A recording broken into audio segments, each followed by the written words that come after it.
Muy buenos días. Sean todas, todos, todes bienvenidos al 14º coloquio de Psicología Organizacional Aplicada, experiencias desde la docencia, investigación y la práctica profesional.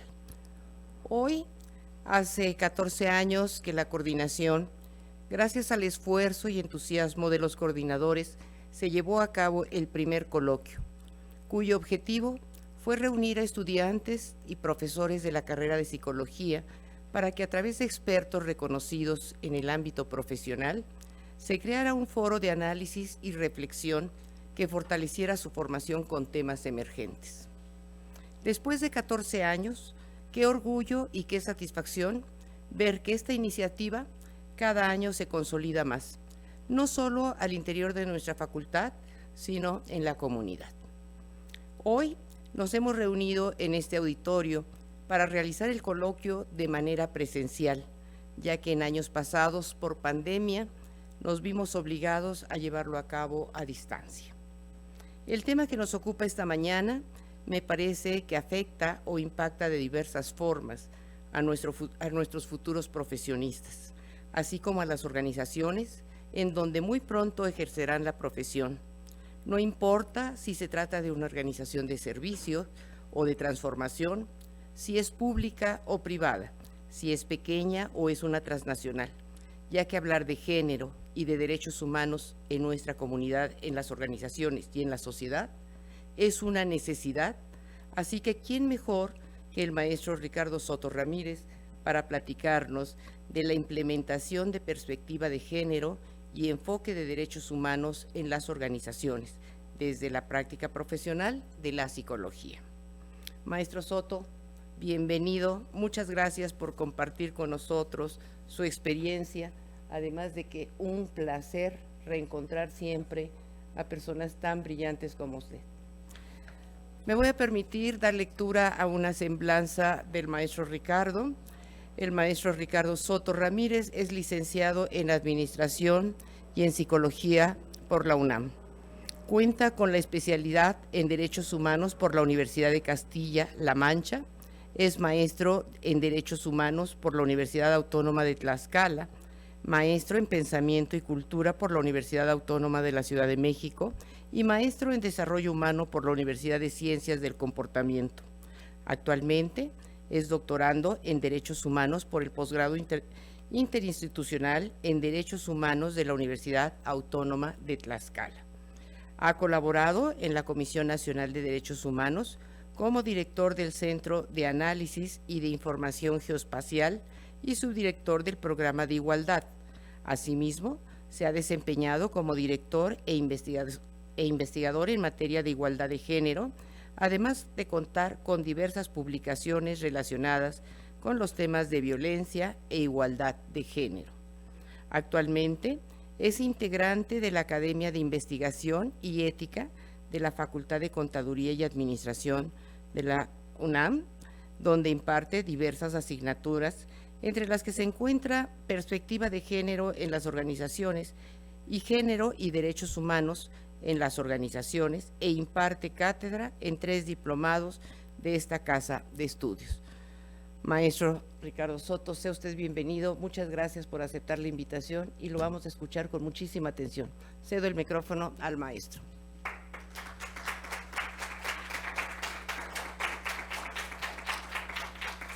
Muchísimas gracias, maestra Mirna Valle. Para mí es un honor que me haga esta presentación.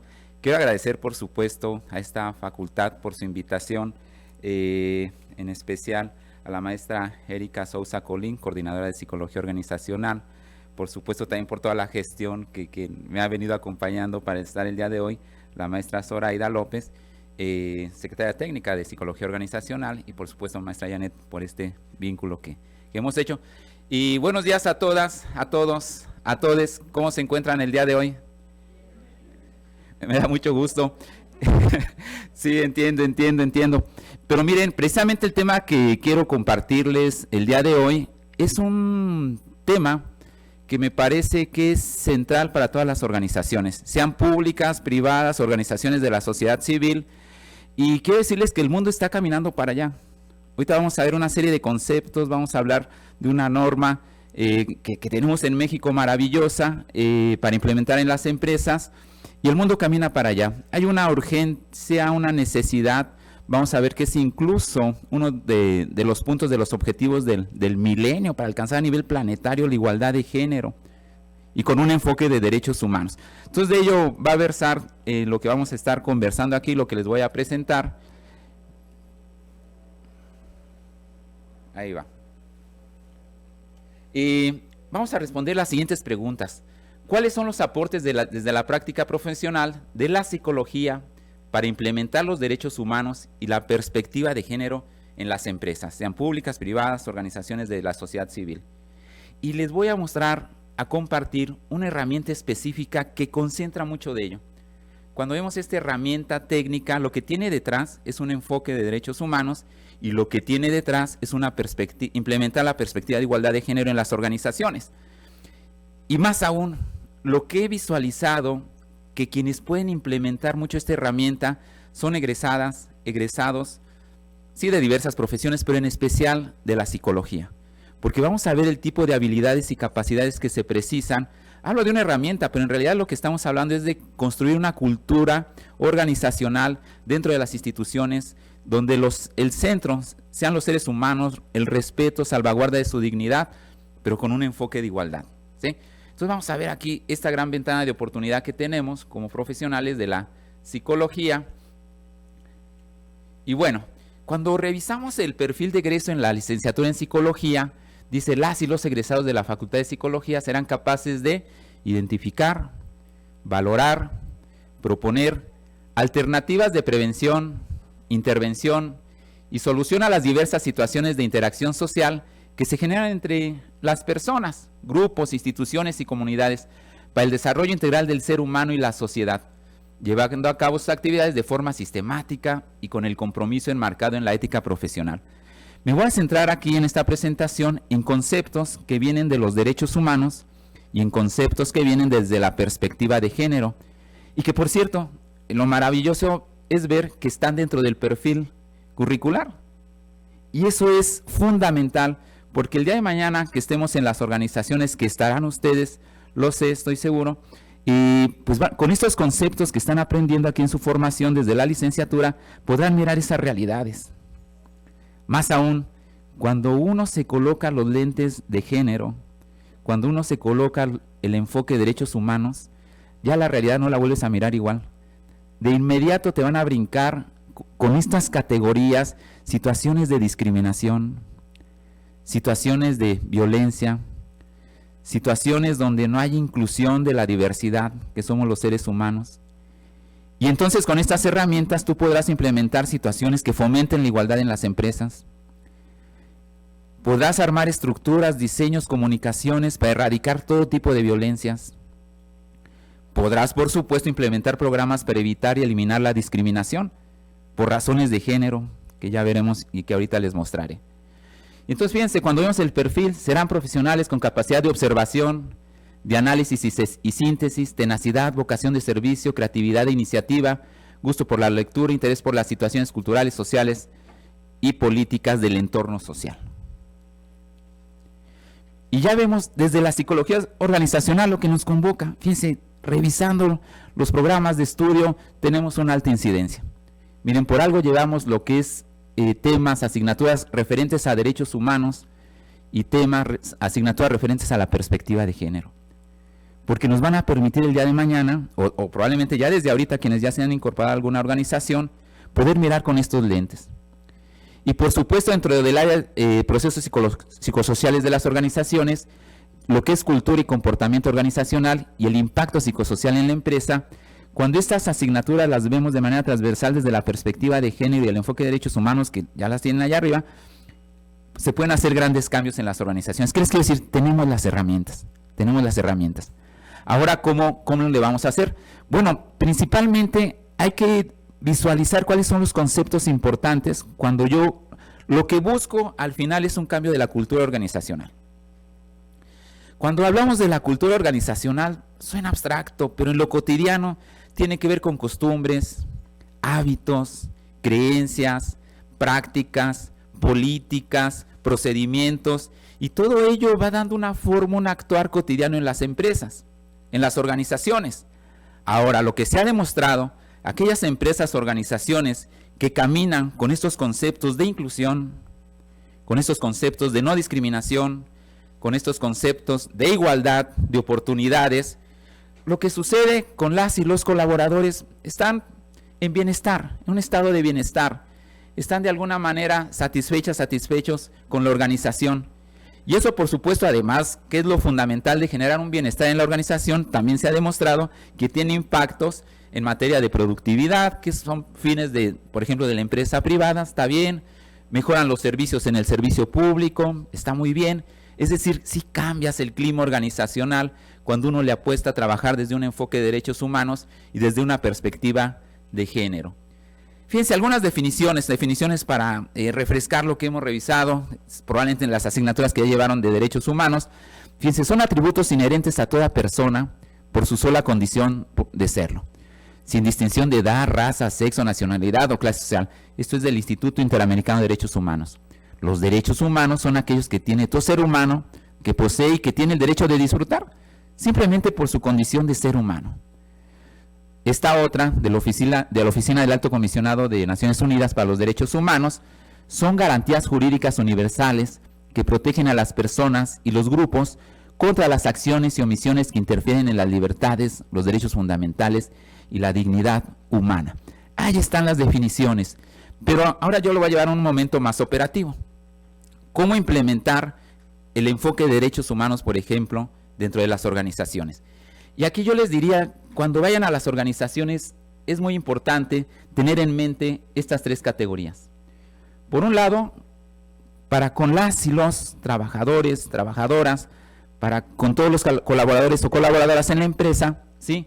Siempre preservar la autonomía. Ahorita vamos a hablar de ello.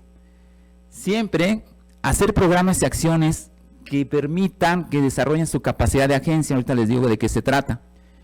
Pero sobre todo, poner como centro la dignidad humana. De ello se trata el enfoque de derechos humanos, que pones como centro la dignidad humana. Pero me vuelves a decir, oye, pero es muy abstracto, ¿qué es la dignidad humana? Bueno, cuando hablamos de la dignidad humana, significa que hagas acciones dentro de las organizaciones cuyo centro sea la persona y que tengan acceso a una vida en bienestar. Un sinónimo. Ahora tú dirás, ¿qué significa bienestar? O en general, ¿qué significa que yo pueda vivir en bienestar en este mundo? Y miren, este es el proyecto de los derechos humanos. Desde que llegamos a este mundo, cada uno de nosotras, de nosotros, y somos un proyecto de vida. Y la idea de la dignidad es que tú tengas todas las necesidades satisfechas, con la posibilidad de que alcances el máximo de desarrollo físico, psicológico, social, ¿sí? Que te desarrolles en toda tu potencia, tiene que ver con ello, con desarrolles tu capacidad de agencia, ¿sí? Para que elijas en este mundo libremente tu mejor proyecto de vida. Elijas en este mundo de manera libre tu mejor proyecto de vida, obviamente en un estado democrático y de derecho, ¿no? Con ciertas normas y reglas, pero eso se refiere a la autonomía. Siempre tengas el poder personal de elegir por aquí o por allá. La autonomía tiene que ver con un poder personal, construir un poder personal. Hoy hablamos mucho del empoderamiento de diversos grupos sociales, del empoderamiento de las mujeres, pero ¿a qué nos está llevando ese concepto? Que construyan autonomías. Ahora, por ejemplo, ya en materia de género, cuando hablamos de autonomías, la CEPAL, Comisión Económica para América Latina, nos da un modelo. Si quieres construir autonomía, construye empoderamiento. Y ese empoderamiento se da a partir de 3 autonomías. Construye autonomía económica. Es decir, en este caso, para el modelo implementado para las mujeres, que tengan los elementos necesarios para insertarse en un trabajo y puedan tener recursos. Autonomía económica, un factor de empoderamiento. El otro factor es autonomía política. ¿Qué es la autonomía política? Que puedas desarrollar vínculos, redes, ya sea de profesionales, ya sea de colegas, de diverso ámbito, pero estar en grupos, ¿sí? Donde puedas pertenecer, pero sobre todo que puedas llegar a puestos de nivel de toma de decisiones. Esa es la autonomía política. Y por supuesto la autonomía personal o la autonomía psicológica, es decir, que puedas decidir libremente la vida que quieres elegir. Bueno, entonces fíjense, estos conceptos son centrales en el campo de los derechos humanos, colocan en su centro a la dignidad y la autonomía de las personas como seres humanos. Constituyen una condición necesaria para que éstas en un determinado contexto puedan ejercer su capacidad de agencia, ¿sí? Entonces hasta aquí, ¿cómo vamos? Derechos humanos, salvaguardar la dignidad de todas y de todos. ¿Por qué? Porque llegamos en este mundo con un proyecto, con una promesa que nos dice los derechos humanos, que puedas en todo momento elegir tu mejor proyecto de vida. Esto nos habla que todas y todos, ¿sí?, se puedan satisfacer nuestras necesidades. Cuando llegas a este mundo, pequeñito, pequeñita, bebé, ¿qué necesitas? Alimentación, seguridad, luego vas creciendo, ir a la escuela, sigues creciendo, ir al trabajo, sigues creciendo, libertades políticas. Estas necesidades que hablo son los derechos humanos. Entonces todos estos derechos humanos, en la medida que son protegidos, salvaguardados, vas a poder desarrollar tu capacidad de agencia. Imaginemos cuando no se tiene una buena alimentación de niño o de niña. Deriva en un estado de desnutrición, va a afectar cuando acceda a la escuela, por supuesto. Y va a afectar si terminará tal vez la primaria, la secundaria, por supuesto. Y entonces se dan cuenta estas necesidades que hay que satisfacer para estar en bienestar, estos derechos humanos, el derecho, por ejemplo, de acceso a la alimentación, el derecho a la educación, el derecho al trabajo, cómo se van pegando unos con otros. Y cuando tú eliminas uno o cuando afectas uno, afecta a los demás. ¿Y esto en qué te afecta? Que no puedes desarrollar tu capacidad de agencia plena, ni puedes ejercer tu autonomía para elegir tu mejor proyecto de vida. Ahora aquí lo interesante es en las empresas. ¿Qué pasa si yo incorporo este concepto? Pues significa que en las empresas, en las organizaciones, hay proyectos de vida. Cada uno, cada una. No importa el nivel jerárquico, no importa el puesto, la función que desempeñen, cada uno, cada una, detrás hay una historia con una promesa, desarrollar su mejor proyecto de vida. Y ahí es cuando entramos las psicólogas, los psicólogos. Ahí es cuando entramos con estas herramientas que decía que nos da la formación, observar, analizar, generar propuestas de intervención a nivel individual, colectivo. Es, digamos, una materia profesional para poner en práctica todas nuestras competencias, habilidades, bajo los enfoques de derechos humanos. Y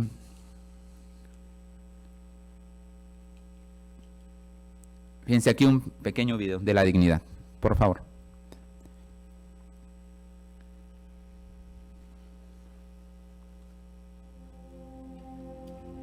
¿Puedes decir cuál de estos niños no nació libre?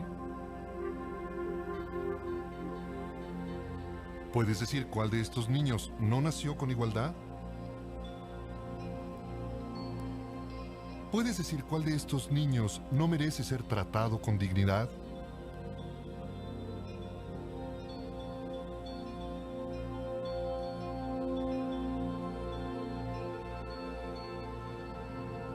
Nosotros tampoco.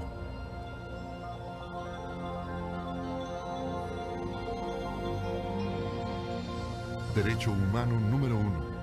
Todos hemos nacido libres e iguales. Fíjense, cuando vemos la Carta Universal de los Derechos Humanos, este es el primero que señala esta Carta Universal de los Derechos Humanos. Todas y todos nacemos libres e iguales. Tiene que ver con el concepto que decía, todas y todos somos autónomas y libres. ¿Para qué? Para que estas niñas, niños, que vemos por ejemplo en el video, puedan elegir en todo momento su mejor proyecto de vida. Quienes estamos aquí, que podamos elegir en todo momento nuestro mejor proyecto de vida. La idea de la dignidad de la persona humana significa que el ser humano siempre será un fin en sí mismo y nunca un medio para conseguir un fin. Ahora tú me dirás, pero a ver, dame más elementos, Ricardo, para aterrizar aún más cómo puedo implementar, ¿sí?, un enfoque de derechos humanos y cómo implementar, cómo en mis prácticas profesionales, en la empresa, en la organización, hacer realizable la dignidad, hacer realizable los derechos humanos. Y te voy a dar 3 componentes. En todo momento, en todo programa, política, intervención grupal, ¿sí? Si tú quieres de alguna manera centrarte, ¿sí?, en hacer posible proteger, salvaguardar la dignidad humana, ¿sí? La dignidad humana es un derecho, un principio, implica dimensiones en específicas muy operativas. Pero lo primero que yo te diría, siempre observen que en tu programa, política, intervención, todo lo que vayas a hacer, procura que siempre exista la autonomía individual. ¿Qué significa esto? Que las personas tengan la posibilidad de elegir siempre su propio proyecto de vida y que se determinen según esa elección. Recordemos que en las organizaciones, en empresas, por ejemplo, hay plan de vida, carrera, tiene que ver con todo esto. Esos elementos técnicos que hemos visto en algunas asignaturas tienen que ver, si nos vamos más atrás, con un tema de construir autonomía dentro de la empresa y tiene que ver con un tema de derechos humanos. Entonces, primer tip, primer clave, construye autonomía individual, que puedan elegir de acuerdo a su experiencia, su perfil y también lo que ofrece la organización, hacer ese ajuste, pero que tengan esa posibilidad, capacidad de elección. El otro componente también brinda las condiciones de vida adecuadas. Es decir, en la organización tendrás que incorporar las circunstancias materiales, sociales, culturales necesarias para desarrollar ese proyecto de vida en la empresa. Y hablo de la vida en general, Pero en la organización, ¿cuáles son los elementos a nivel ergonómico? ¿Cuáles son los elementos a nivel material? ¿Cuáles son los elementos para que permitas que las personas, ¿sí?, puedan tener esa condición de vida adecuada para desarrollar sus actividades?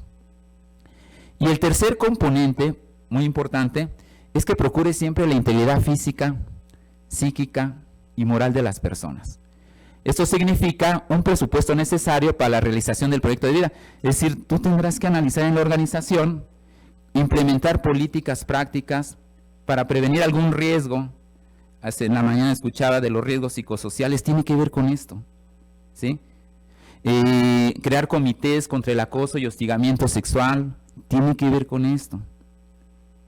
Entonces, fíjense, aquí ya con esto, digamos, tenemos de manera operativa cómo hacer realizar los derechos humanos en las organizaciones. Yo te diría, construye autonomía, salvaguarda la dignidad para que se desarrolle la capacidad de agencia. Oye, más concreto, construye, ¿sí?, autonomía, construye condiciones de vida adecuadas, ¿sí?, y procura siempre la integridad física, psíquica y moral. Género, ¿sí?, cuestión de mujeres, cuestión de hombres, ¿qué es la perspectiva de género? Tiene que ver con la diversidad sexogenérica, también la perspectiva de género. Pero ¿qué es la perspectiva de género? Hay que comprender, diferenciar, distinguir entre lo que es el sexo y el género. Sé que no han visto en sus materias aquí, pero el sexo se refiere, digamos, a lo biológico. Está determinado por las características con las que se nace, como son las genéticas, hormonales, gonadales, fisiológicas, funcionales, cromosómicas, que nos diferencian biológicamente. Hay una diferencia entre seres humanos, sí, sexual, biológico, y ya. Aquí el tema es el siguiente: cómo a partir de las características biológicas nos han construido una serie de estereotipos, atributos, expectativas, mandatos, y todo esto construido a partir de lo biológico, a partir del sexo, es lo que vamos a llamar género. Entonces el género es el conjunto de características sociales, culturales asignadas a las personas en función de su sexo.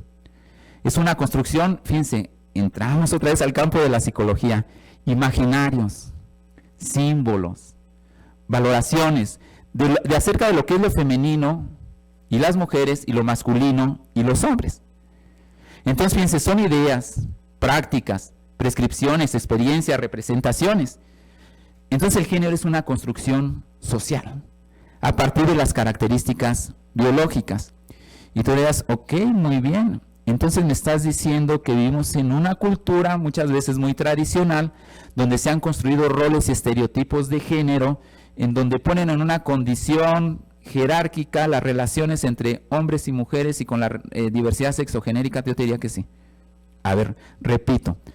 Entonces la perspectiva de género me ayuda a mirar que en una cultura tradicional, que se ha denominado muchas veces patriarcal, ahorita vamos a ver, o androcéntrica, o de una masculinidad dominante, un sistema cultural de una masculinidad dominante, va construyendo roles y estereotipos muy tradicionales, donde a las mujeres les ha asignado todo lo que tiene que ver con el trabajo reproductivo, la reproducción, el cuidado de las y los demás, labores domésticas, ¿sí? Actividades del cuidado de personas mayores, cuidado de hijos y de hijas, en una sociedad muy tradicional, ¿sí?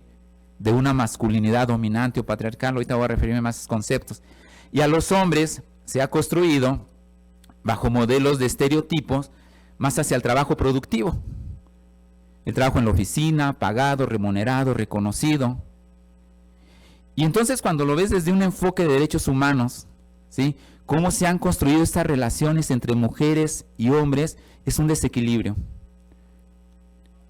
Donde la figura masculina está acá arriba y la figura femenina acá abajo. Y desde un enfoque de derechos humanos ya no hay igualdad. Ahí ya no hay igualdad. Fíjense, en el derecho a la educación, ¿cuántas veces no hemos escuchado historias de nuestras abuelas, quizá de nuestras madres, donde ellas querían ser arquitectas, ingenieras, médicas, y uno le escucha, te duele en el corazón, pero ya no pudieron, ya no tuvieron acceso a esa oportunidad, muchas veces por creencias de género. Muchas veces nuestras abuelas o madres, no, ¿para qué vas a la escuela si tú te vas a casar?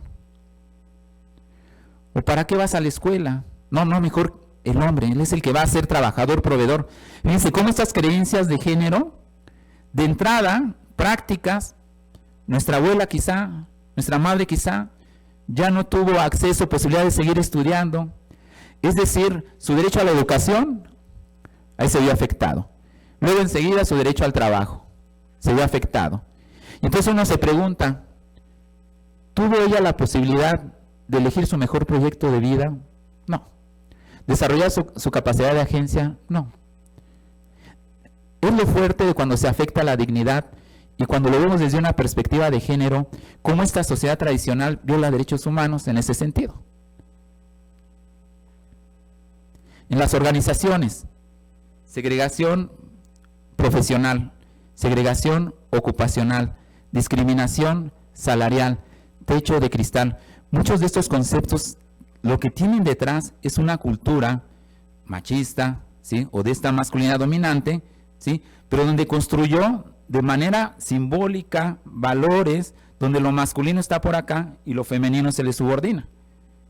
Como psicólogas y psicólogos, ¿qué es lo que podemos hacer? Y es una de las herramientas que les voy a mostrar. Podemos intervenir. Hacemos diagnósticos, tenemos toda la herramienta, sabemos investigación cualitativa, investigación acción, observación, instrumentos psicométricos, podemos hacer diagnósticos maravillosos. En la práctica profesional lo he visto, qué es lo que podemos aportar desde la psicología. Pero no solo eso, también podemos intervenir. Sabemos cómo intervenir.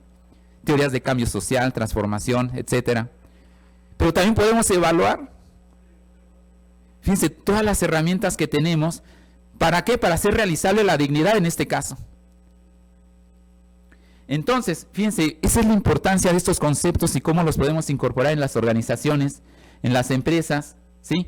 Y fíjense, nuevamente cuando revisamos, ¿no?, la literatura y cuáles son los orígenes del concepto de género, vienen por supuesto de la teoría feminista, por supuesto, vienen por supuesto también del campo de la medicina, pero también de la psicología. Uno de los grandes estudios de la psicología y la antropología es el experimento de los cuneros, no sé si ya lo habían escuchado, ¿sí? Por acá sí. Esta investigación realizada por el doctor Walter Mischel de la Universidad de Stanford, California, pues precisamente lo hizo para distinguir lo que es sexo y género. Y este experimento realizado en esta universidad, ¿en qué consistió? El doctor Walter Mischel, ¿sí?, de esta universidad, hizo un experimento de psicología social, en realidad. Y lo que hizo fue pedirles a todo el personal de la universidad, desde estudiantes, enfermeros, enfermeras, trabajadoras, trabajadores, que fueran al cunero, ¿sí?, de un hospital que estaba enfrente, para ver a las y los bebés. ¿Pero dónde estuvo el experimento? En ese experimento les pedía a las personas de todo oficio, de toda procedencia cultural, profesional, que observaran a las y los bebés de los cuneros y emitieran sus opiniones. Así, lo que fuese que opinaran. ¿Qué es lo que veían? ¿Pero dónde estuvo el experimento? El doctor Walter Mischel le pedía a las enfermeras o enfermeros que antes de que llegara un grupo, les pusieran a los bebés hombres, ¿sí?, cobijitas rosas, y a las bebés niñas, cobijitas rositas. Ah, no, perdón, azules, al revés. Niños, cobija rosa, niñas, cobija azul. Dice, vamos a ver qué pasa, ¿sí? Y entonces va llegando un grupo, observaban, ¿sí?, a las y los bebés no sabían de este cambio y empezaban a decir comentarios como los siguientes. Por ejemplo, la niña con cobijita azul no sabían, simplemente por el color decían, pero mira, se ve tan fuerte desde pequeñito. Mira, hasta se ve enojón, se ve que va a ser igual que su papá. Pero mírale el mentón, ya se le ve la fuerza. Y así como, ¿de dónde sacan eso? O al revés, al niño con la cobijita rosa, llegaba el grupo, ay, mira, qué tranquilita se ve, mira qué calladita, ay, mira qué tierna, ay, mira, se ve que va a ser como su mami, bien tranquilita, mira, tan dócil, ay. El doctor Walter dice, ¿de dónde sacan eso? ¿De dónde lo están sacando? Dice, lo que está pasando es que están asignando atributos basados en creencias y estereotipos femeninos y masculinos. A ver cuántas veces no nos ha pasado cuando se embarazan, una pareja hetero, él, ella, ¿sí? Ajá, yo sí lo dije, ¿no? Se embarazan, ¿sí? Este es como el concepto, ¿no? Se embaraza ella. Esto es como, nos vemos en 9 meses, paternidad ausente. No, nos embarazamos, nos involucramos, paternidad afectiva, paternidad que estoy en el cuidado, estaré ahí. Paréntesis, hoy en México ya tenemos 5 días para paternidad en los trabajos. Bueno, Suecia 1 año.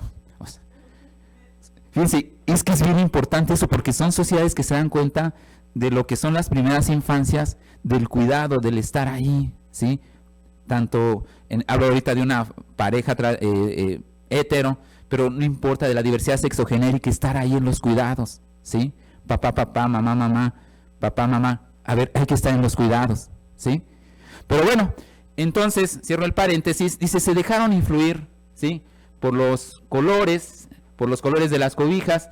Entonces dicen, sí, desde que nace una persona se asignan automáticamente expectativas en función de las ideas que tenemos sobre el comportamiento de hombres y mujeres. Les decía, no sé si aquí tiene alguien hermanitos pequeños, pequeñas, o cuando se embarazan, les decía, van con el ginecólogo, la ginecóloga, ¿sí? Entonces dicen, a ver, ya queremos saber si va a ser niño o niña. Entonces ahí está, ¿no? Ah, va a ser niña. Entonces de inmediato, ¿cuáles son los estereotipos que se llegan a dar muchas veces? El tema del color es así fundamental, pero no solo eso, se pinta el cuartito de rosa. Ah, vamos a comprarle sus juguetitos de una vez, su ropa color rosa, juguetitos rosas. O al revés, si dicen que es niño, pues azul, se pinta el hombre araña, juguetes para el niño que va a llegar. Y uno se pregunta, ¿por qué los colores? O los juguetes. Por ejemplo, los juguetes de manera tradicional para las niñas, ¿cuáles son? Bajo esos estereotipos de género muy, pues así. La otra vez iba a una tienda de un supermercado, dije, nada más por curiosidad, voy a caminar por el pasillo de juguetes para niños y de juguetes para niñas. ¿Así? ¿Qué me encontré en el pasillo de juguetes para niños? Carritos, carritos para la construcción, fíjense, trabajo, pistolas, el tema de las violencias, el uso de la fuerza, estereotipo, hombre, fuerza, ¿sí? Pelotas, juegos de química, es decir, la idea de la racionalidad, de la ciencia, los hombres, etcétera. Y voy al de las niñas, ¿sí? Veo las Barbies, veo los nenucos, no sé si haya nenucos, pero bebés, ¿sí? Veo el que me sorprendió era una cajita, así, que traía una planchita, un recogedorcito y una escobita, para que la niñita desde los 2 años esté ahí. Y uno empieza a ver, aquí qué está pasando. Tiene que ver con algo que se llama división sexual del trabajo. O sea, otra vez, esta sociedad tradicional, patriarcal, va construyendo, asignando roles para niños y niñas, y entonces pareciera que a los hombres nos están formando como proveedores, trabajadores, la ciencia, la razón, la construcción, y a las niñas como cuidadoras, madres, esposas. Y te dirán, no, Ricardo, a ver, espérate, es un juguetito, van a jugar tantito. Pues sí, eso fue la infancia. Pero luego ves lo que pasa en la televisión, cómo se reproducen roles y estereotipos.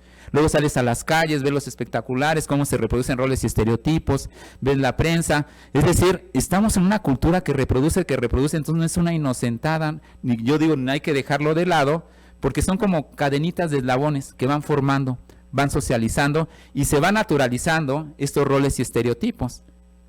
Y el tema es que cuando vamos a las organizaciones, a las empresas, pues no somos ajenas a la sociedad, se vuelven a reproducir esos roles y estereotipos. Y tú dirás, a ver, Ricardo, demuéstramelo. Bueno, nada más ve, por ejemplo, en el ámbito político, privado o social de las organizaciones, ¿quiénes ocupan los puestos de toma de decisiones, de poder? ¿Quiénes no? Empírico. Es importante que hombres y mujeres tengamos igualdad de oportunidades, sí. Porque me regreso al concepto de derechos humanos, porque hay una promesa de que en todo momento puedas desarrollar tu proyecto de vida en esta existencia humana, en esta vida. Pero entonces socialmente, ¿qué necesitamos hacer? O en las organizaciones, para que se dé la igualdad. Entonces este experimento de Walter Mischel y entre otros que se han hecho, y conclusión, el género de los bebés fue lo que condicionó las respuestas de las personas, lo que confirma que las expectativas y atributos que se asignan a hombres y mujeres son resultado de las creencias sociales, culturales, simbólicas, sobre el deber ser de hombres y mujeres. Entonces, fíjense, estamos en el campo de lo simbólico. Mucho de lo que trabajamos en las organizaciones, psicología del trabajo, psicología organizacional, cuando vas a intervenir, pues resulta, ¿sí?, que si tú buscas promover la igualdad de género en las empresas, un enfoque de derechos humanos, entonces va a pasar por procesos reeducativos, procesos de cambio, ¿sí?, y para transformar estas realidades, ¿sí? Y entonces ya vemos ahí roles y estereotipos tradicionales de asignación de género, que en las mujeres es la sumisión y en los hombres el poder con diversas características. Y eso es lo que hay que deconstruir, porque esto tiene efectos después en las empresas. El techo de cristal. El techo de cristal se explica así, ¿sí? Son un conjunto de creencias, valores, prácticas, que una mujer, entre un hombre y una mujer, estudiaron él y ella, la misma profesión, misma experiencia, misma edad, hay una promoción de jefatura de personal, muy bien, llegan a jefatura él y ella, luego hay una promoción para una subdirección, sube él fácil, ella, trabajo, pero sube. Nivel director de área, directora de área, para los hombres es más ágil, porque desde pequeños se construyó la cultura del poder. Pero para ellas va a haber una serie de creencias, techo de cristal. ¿Cómo va a llegar una mujer a mandar? ¿Cómo va a llegar una mujer? A ver, ¿qué va a hacer con los hijos y las hijas? Fíjense, todo ese es el techo de cristal, creencias que van limitando su crecimiento y desarrollo. Ya no hablo de la segregación salarial. En el INEGI, métanse a la Escuela Nacional de Ocupación y Empleo y busquen quién dentro del grupo poblacional dividido entre mujeres y hombres, quién gana más, quién gana menos. Y entonces cuando uno observa las estadísticas del INEGI, de la Encuesta Nacional de Ocupación y Empleo en materia salarial, quienes más ganan de 1 a 2 salarios mínimos mayoritariamente son mujeres, quienes ganan más de 4 salarios mínimos son hombres. Tiene que ver con un tema de diseño, de estructuras sociales, que están reproduciendo una y otra vez estos estereotipos, ¿sí?, de género, ¿sí? Este video con relación a... Estas son campañas que se hacen una y otra vez, por favor con el video, que nos muestran, que nos indican, ¿sí?, cómo se van reproduciendo desde pequeños estos videos, estos estereotipos.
mujeres, aquí en México el Instituto Nacional de las Mujeres, es decir, hay diversos, cuando dicen las niñas pueden, eso también se le va a denominar acciones afirmativas.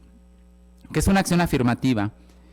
Es, ya sea que implementes una política, práctica, ley, ¿sí?, que trate de igualar históricamente la desventaja en la que han estado las mujeres a través de la historia. Por ejemplo, ¿qué es una acción afirmativa? Los autobuses rosas. Son medidas temporales, ¿sí? Son medidas, ¿por qué se tiene un espacio reservado para las mujeres en el transporte público? Por el tema del acoso y hostigamiento sexual. Tú dirás, ¿hay acoso y hostigamiento sexual para con los hombres en las calles? Sí, sí lo puede haber también. Pero es más, cuando uno ve estadísticamente, empíricamente, es más hacia las mujeres. Entonces, híjole, ¿cómo se le hace de manera emergente para poder modificar esa realidad? Por eso se hacen espacios, ¿no?, exclusivos, son acciones afirmativas que permiten, y la idea es como que en un futuro se quiten cuando existe una cultura de igualdad, de respeto, de no violencia, de no discriminación en el transporte público. En la Cámara de Diputados, la ley de paridad, que hay igual número de mujeres y hombres, ya sea desde que están en campaña hasta cuando van al momento de la elección, ¿no? Bueno, paridad, esa es una ley, ¿sí?, que lo garantice como acción afirmativa, y cuando la hacen, sí podemos ver que hoy, por ejemplo, en el Congreso Mexicano, en la Cámara de Diputados y Diputadas, ya hay paridad. Entonces, son medidas para igualar, ¿sí?, las oportunidades entre mujeres y hombres. Conceptos que hay que tener en mente, ahorita que les muestre ya y con esto cierro la norma oficial mexicana, la visión sexual del trabajo. A los hombres en un mundo tradicional, una sociedad tradicional patriarcal, el mundo del trabajo se nos ha asignado como el trabajo productivo, genera ingresos, hay reconocimiento. Y en esta sociedad tradicional patriarcal, a las mujeres se les ha asignado el mundo reproductivo, que está centrado en la atención y el cuidado de la familia, ámbito que no genera ingresos, es considerado secundario y con escaso reconocimiento social. Hay algo que se llama cuenta satélite, en donde miden, oye, ¿cuánto cuesta lavar, planchar, cuidar niños y niñas, cuidar personas mayores? Hoy he estado consultando, por ejemplo, una cuidador te cobra entre 500 y 800 por un día de cuidar, ¿sí? ¿Cuánto cuesta lavar 5 kilos de ropa? Etcétera. Estas cuentas satélites estiman que ese cuidado, ese trabajo invisible, oscila entre el 18 y el 21% del PIB, del Producto Interno Bruto. O sea, para que imaginemos la cantidad de dinero que es, en educación está entre el 7%, lo que se destina de presupuesto para toda la educación del país. 3 veces más significa este trabajo del cuidado no pagado, no reconocido. Entonces uno le empieza a mirar con sospecha. Entonces de alguna manera este patriarcado se genera un sistema, ¿sí?, de dominación para que esa utilidad, ¿sí?, sea de beneficio para una economía que se sostiene por el trabajo de las mujeres de forma invisible. Entonces yo empiezo a mirar con sospecha, oye, el capitalismo entonces de alguna manera está muy como engarzado con el patriarcado, como un sistema, ¿no?, que genera una plusvalía, ganancia a costa de lo que sea. Entonces es cuando uno empieza a mirar estas categorías. Ahora, ¿cuál es la salida? ¿Cuál es la salida? La salida que les muestro aquí, bueno, aquí ya tienen la presentación, pero ¿cuál es la salida? La salida, ¿sí?, es poder incorporar, estos son datos estadísticos, pero ¿cuáles son los problemas fundamentales en las empresas? El acoso, hostigamiento sexual, restricciones en la contratación por situación conyugal, por si está embarazada, relegación a tareas subordinadas, ¿sí? ¿Cómo hacerle? ¿Cómo hacerle? Y entonces, aquí voy. Hay una norma oficial mexicana, esta es la herramienta específica para incorporar los derechos humanos y la perspectiva de género. Esta norma oficial mexicana NMX R025 SCFI 2015 en igualdad laboral y no discriminación, cuando lo analizamos trae de fondo estos conceptos. ¿Y qué creen? Es una herramienta gratuita, voluntaria. Si uno solicita que se incorpore en la organización, la que sea, ¿sí?, les voy a pasar los datos de mujeres a dónde ir, etcétera, etcétera. Pero esta norma, fíjense, es un esfuerzo entre la Secretaría del Trabajo y Previsión Social, entre el Instituto Nacional de las Mujeres y la Comisión Nacional para Prevenir la Discriminación. Cuando tú te certificas como organización, como empresa pública, privada, ¿sí?, se te da un sello, que lo puedes usar en tus productos y servicios, ¿sí? Es decir, esta organización trabaja bajo la norma mexicana en igualdad laboral y no discriminación. Y esta norma, ¿sí?, ¿qué es? Es un certificado, una certificación, un sello. Pero para hacer esa certificación tienes que cumplir con una serie de parámetros. Y esta serie de parámetros tiene que ver con que se te hace una evaluación, vamos a llamarle en materia de igualdad de género, en materia de derechos, con un enfoque de derechos humanos, ¿sí?, que las prácticas políticas en las empresas, ¿sí?, están acorde a políticas de igualdad y no discriminación. ¿Cuál es su objetivo? Fijar las bases para el reconocimiento público de centros de trabajo que demuestren la adopción y cumplimiento de procesos y prácticas a favor de la igualdad laboral y no discriminación. ¿Y cuánto dura? 4 años. Es una auditoría y cada 2 años, a la mitad del camino, se te hace una evaluación a ver cómo vas. Sí, pero cada 4 años se está renovando. ¿Y quién lo otorga? Miren, todas las instituciones que están aquí en el proceso de certificación. Está el gobierno, están instituciones, entidades certificadoras, es un amplio complejo, ¿sí? ¿Quiénes trabajan? ¿Quiénes pueden certificar? En todo ello, gobierno, cámaras, sindicatos, organismos internacionales, asesoría externa, etcétera, ¿sí? ¿Cuáles son los requisitos? Miren, me voy a ir aquí, y es aquí, y con esto terminamos. Los requisitos, y con esto un minuto, que tú puedas implementar una política de igualdad y laboral no discriminación. ¿Quién lo puede hacer? Psicólogas y psicólogos. Sabemos hacer esos contenidos. Implementar un comité para la igualdad y no discriminación, donde van a llegar los casos de acoso y hostigamiento y que se revise la política. ¿Quién lo puede hacer? ¿Quién sabe organizar? Psicólogas, psicólogos, ¿sí? Un proceso de reclutamiento y selección de personal sin discriminación. Reclutamiento y selección, ¿les suena? Bajo parámetros de igualdad y no discriminación. Hacer auditorías internas, medir el clima laboral. ¿Quién lo hace? Hacer un código de ética, políticas de igualdad salarial, ascenso y permanencia con igualdad de oportunidades, capacitación con igualdad de oportunidades, capacitación en igualdad laboral, capacitación, otra vez, psicólogas, psicólogos, políticas de lenguaje incluyente no sexista, corresponsabilidad en la vida laboral, familiar y personal. Esos son súper programas.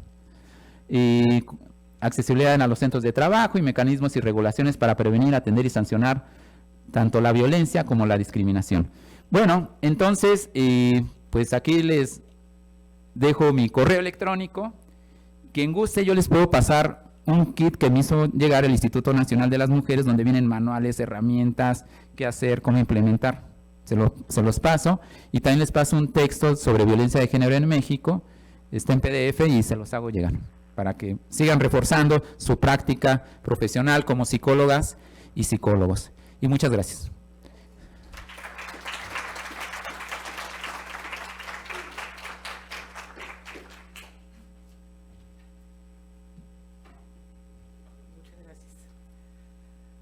Muchas gracias al maestro Soto por esta brillante exposición. Yo creo que tendremos muchas dudas y mucha tarea que llevarnos, porque si bien es cierto que no es un tema nuevo, tendremos muchas cosas que implementar por la situación que estamos viviendo. Pero vamos a dar un espacio para preguntas. Si alguien tiene alguna pregunta, es tan amable de levantar la mano para que me apoyen con el micrófono.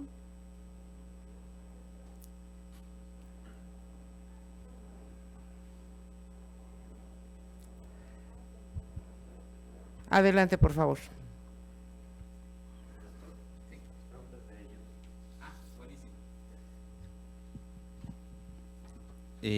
Aquí, mientras, como bien señala la maestra Mirna, si hay alguna pregunta, no, mientras me permito leer estas. Adelante, por favor.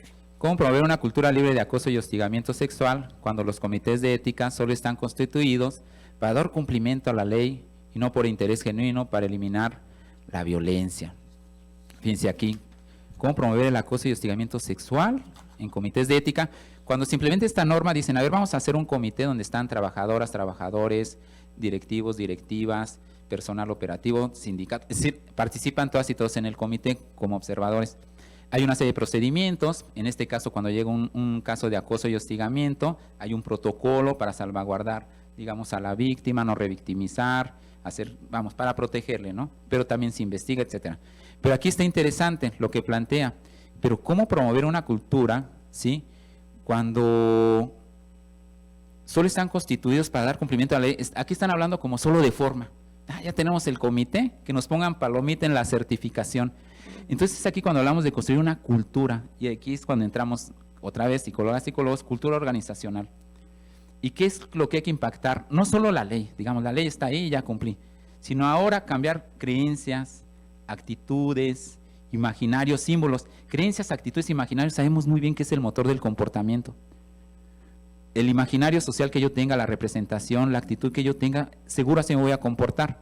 Entonces, ¿qué hacer de manera concreta? Yo recomiendo un diagnóstico. Hacer primero un diagnóstico para ver, ¿sí?, cuáles son las creencias, actitudes que se tienen en una organización respecto a estos temas, ¿sí? Y después de ello intervenir.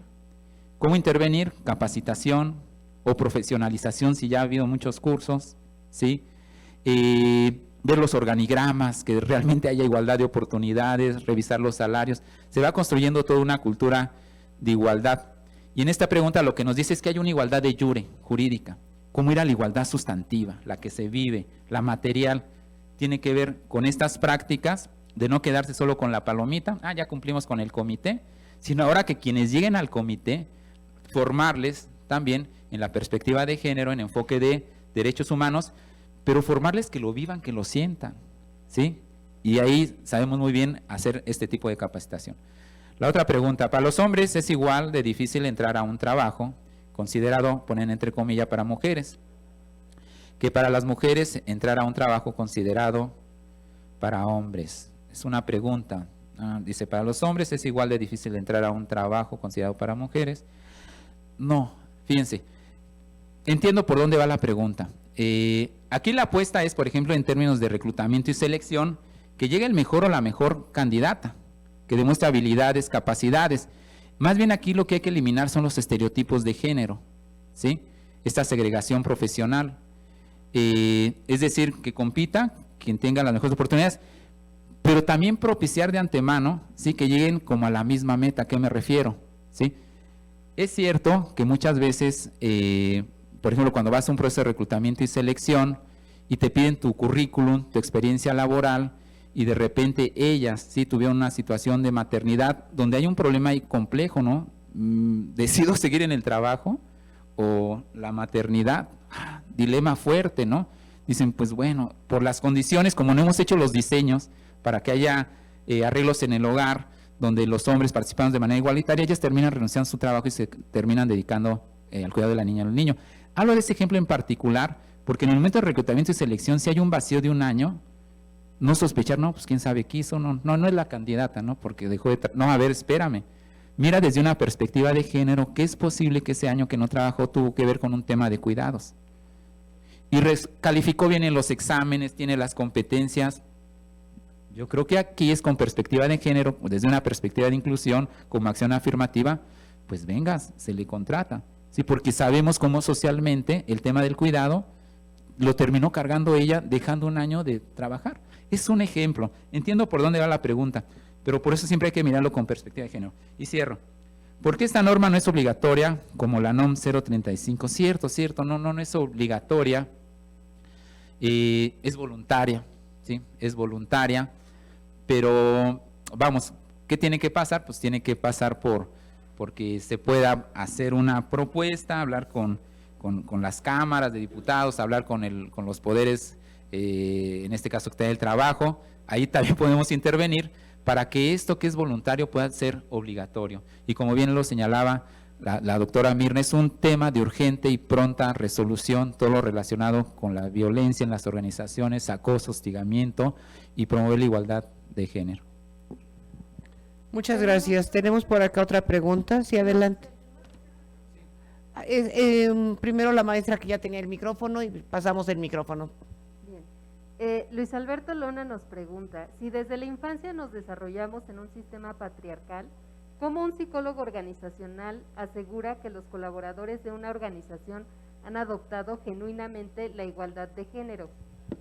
Sí, yo le diría, como psicólogo organizacional o psicóloga organizacional, también incorpora estos estudios que se llaman de nuevas masculinidades. Porque ahora también los hombres tenemos que revisarnos, ¿sí?, en los privilegios con los que hemos nacido. Pero estos privilegios que han generado desigualdad y discriminación. Es decir, se tiene el privilegio de llegar a puestos de poder, pero ¿a costa de qué? ¿Sí? De impedir, de subordinar, en este caso, de no permitir el acceso de forma igualitaria de mujeres y hombres. He visto en organizaciones que hay pactos de masculinidad entre los hombres, ¿sí? No dejan pasar, ¿sí? No dejan pasar. Bueno, entonces, como psicólogo, incorpora nuevas masculinidades, se pueden crear grupos de reflexión dentro de las organizaciones para cuestionar estos privilegios y para cómo fomentar prácticas más igualitarias, alejadas de la violencia, de tener el poder como a fuerza siempre, de negar los afectos. Nuevas masculinidades puede ser una herramienta que te puede ayudar. Bueno. Muchas gracias. La última pregunta, si es tan amable. Muchas gracias. Sí, ayer escuchaba en el foro del Día Mundial de la Normalización que cuando una norma oficial refiere otra norma, ya se vuelve obligatoria.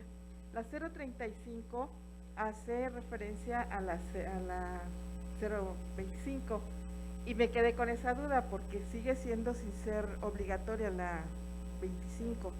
Entonces ahí lo mencionaron y me quedé con esa duda ahorita que también aquí lo tocaban. Muchas gracias, profesora. Y, híjole, me parece interesantísimo porque es cierto, cuando uno ve la NOM 035, dice, hay vinculatorias, está esta y otras dos más. Y vamos a explorarlo porque si es así, me parece que esto es un parteaguas, ¿no? Para hacerlo exigible, vinculante a las organizaciones. Pero vamos a déjeme lo reviso eso y por supuesto lo distribuyo a ver cómo para. Muy bien, muy bien. Pues creo que tendríamos mucho que platicar, si bien no es un tema nuevo, creo que a partir de la pandemia también se exacerban muchos conceptos importantes. Todo lo que corresponde a género, después de la pandemia, vemos la desigualdad precisamente con la pandemia. Se vuelve a reavivar todo este cuidado para los adultos mayores que tiene que realizar el género masculino, femenino, y el cuidado de los hijos y los mismos trabajos. Entonces creo que nos llevamos muchísimo trabajo como psicólogos, es una gran área de oportunidad, ustedes que están en un proceso de formación, ser agentes de cambio ahora que empiecen a trabajar, que se incorporen a los diferentes escenarios profesionales, el llevar esto presente, porque es responsabilidad de cada uno de ustedes que está en formación, trabajar con estos conceptos. A mí no me resta más que agradecer la presencia del maestro Ricardo Soto en este evento, que como dije al principio, ya es una tradición. Esperamos que contar con su presencia en el siguiente año. Esperamos tener estas mejores condiciones que las que hoy estamos viviendo, pero que seguramente servirán para crecer y para fortalecernos. Me permito hacer entrega de un reconocimiento de la Universidad Nacional Autónoma de México, Facultad de Psicología, División de Estudios Profesionales y la Coordinación de Psicología Organizacional. Le entrega esta constancia al maestro Ricardo Soto Ramírez por su participación como ponente en el 14º Coloquio de Psicología Organizacional, Psicología Organizacional Aplicada, experiencias desde la docencia, investigación y práctica profesional, con la conferencia La implementación de la perspectiva de género y enfoque de derechos humanos en las organizaciones desde la práctica profesional de la psicología, efectuada el día de hoy, 27 de octubre del año 2022, por Mi Raza Hablará el Espíritu. La firma la coordinadora, la maestra Erika Sousa Colín. Muchísimas gracias por su participación. Un gusto, un placer entregar un abrazo de lejitos, pero no se puede de otra forma. Muchísimas gracias, maestro. Gracias, doctor. Encantada. Gracias.